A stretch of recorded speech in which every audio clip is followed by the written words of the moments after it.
পৰৱৰ্তী খবৰলৈ উৎকট গৰমৰ বাবে সলনি হৈছে বিদ্যালয়ৰ সময়সূচী কামৰূপ মহানগৰতো অৱশেষত সলনি কৰা হ'ল বিদ্যালয়ৰ সময়সূচী 7 মে'ৰ পৰা প্ৰযোজ্য কৰা হ'ব এই নতুন নিয়ম ইয়াৰ লগতে চৰকাৰী বিদ্যালয়ৰ লগতে ব্যক্তিগত খণ্ডৰ বিদ্যালয়ও মানি চলিব লাগিব এই নতুন নিৰ্দেশনাৱলী এই বিষয় সন্দৰ্ভত জনাই যাম সবিশেষ উৎকট গৰমৰ বাবে সলনি কৰা হৈছে বিদ্যালয়ৰ সময়সূচী অৱশেষত কামৰূপ মহানগৰতো সলনি কৰা হ'ল বিদ্যালয়ৰ সময়সূচী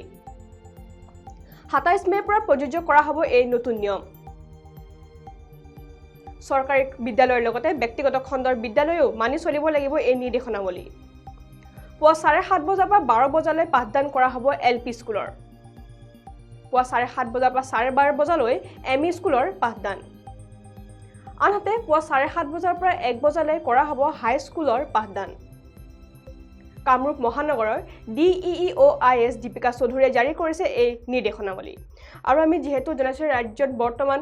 গৰমৰ মাত্ৰা দিনক দিনে বৃদ্ধি পোৱা দেখিবলৈ পোৱা গৈছে আৰু ইতিমধ্যে উৎকট গৰমৰ ইতিমধ্যে সৰ্বস্বান্ত হৈ পৰিছে সমগ্ৰ ৰাজ্যবাসী অকল ৰাজ্যবাসী বুলি নহয় সমগ্ৰ দেশতে বৰ্তমান উৎকট গৰমে ভয়ংকৰ ৰূপ ধাৰণ কৰা বৰ্তমান সময়ত দেখিবলৈ পোৱা গৈছে আৰু ইতিমধ্যে ৰাজ্যৰ বিভিন্ন প্ৰান্তত যিসমূহ জিলা আছে সেই জিলাসমূহে ইতিমধ্যে ছাত্ৰ-ছাত্ৰীৰ স্বাস্থ্যৰ প্ৰতি লক্ষ্য ৰাখি ইতিমধ্যে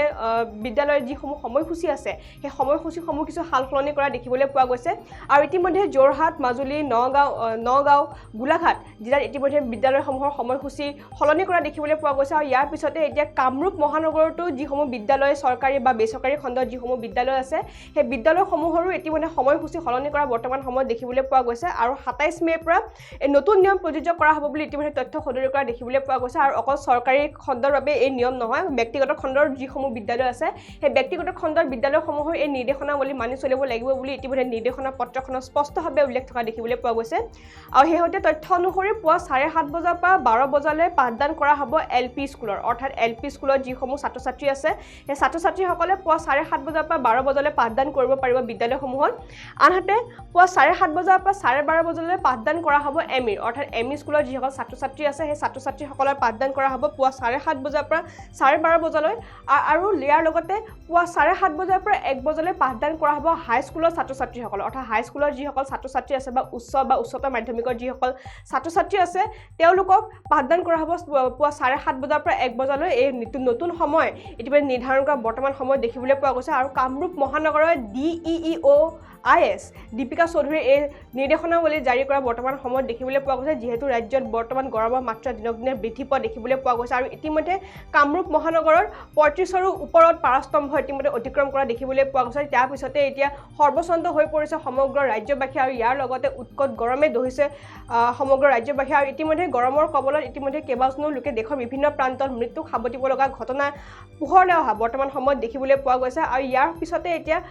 ছাত্ৰ-ছাত্ৰী শিক্ষাৰ্থীৰ স্বাস্থ্যৰ প্ৰতি লক্ষ্য ৰাখি ইতিমধ্যে কামৰূপ মহানগৰত ইতিমধ্যে পূৰ্বতেও এক গুৰুত্বপূৰ্ণ কিছুমান মন্তব্য উত্থাপন কৰা দেখিবলৈ পোৱা গৈছে গুৰুত্বপূৰ্ণ সিদ্ধান্ত লোৱা দেখিবলৈ পোৱা গৈছিলে আৰু ইতিমধ্যে তেওঁলোকে পূৰ্বতে সদৰি কৰিছিল যে দিনত 3বাৰকৈ পানীৰ ব্যৱস্থা কৰিব লাগিব বিদ্যালয়সমূহে অৰ্থাৎ তেওঁলোকৰ বেল মৰা হ'ব আৰু বেল মৰাৰ তিনিটাকৈ বেল মৰা হ'ব তিনিটাকৈ বেল মৰাৰ পিছতে সেই ছাত্ৰ-ছাত্ৰীসকলে পানী খাবলৈ যাব লাগিব আৰু ইয়াৰ উপৰি বিভিন্ন ধৰণৰ কিছু নিৰ্দেশনাৱলী বান্ধি দিয়া কামৰূপ মহানগৰত দেখিবলৈ পোৱা গৈছিলে যে আৰু যিসমূহ বিদ্যালয়ৰ যিসমূহ প্ৰাৰ্থনা সভা আছে সেই প্ৰাৰ্থনাসমূহ হয়তো বিদ্যালয়ৰ বাৰান্দাত নহ'লে বা বিদ্যালয়ৰ শ্ৰেণীকক্ষত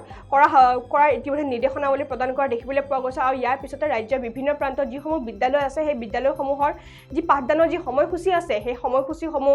সলনি কৰা দেখিবলৈ পোৱা গৈছে উৎকট গৰমৰ প্ৰতি লক্ষ্য ৰাখি আৰু ইতিমধ্যে ৰাজ্যৰ বিভিন্ন প্ৰান্তৰ লগতে এতিয়া কামৰূপ মহানগৰতো শেহতীয়াকৈ বিদ্যালয়ৰ সময়সূচী সলনি কৰা দেখিবলৈ পোৱা গৈছে আৰু 27 মে'ৰ পৰা এই নতুন নিয়ম প্ৰযোজ্য কৰা হ'ব বুলি ইতিমধ্যে নিৰ্দেশনাৱলীখনত স্পষ্টভাৱে উল্লেখ কৰা দেখিবলৈ পোৱা গৈছে আৰু অকল চৰকাৰী বিদ্যালয়ৰ বাবে এই নিৰ্দেশনাৱলী নহয় ব্যক্তিগত খণ্ডৰ যিসমূহ ৰাজ্যত বিদ্যালয় আছে অৰ্থাৎ কামৰূপ মহানগৰতো ব্যক্তিগত খণ্ডৰ যিসমূহ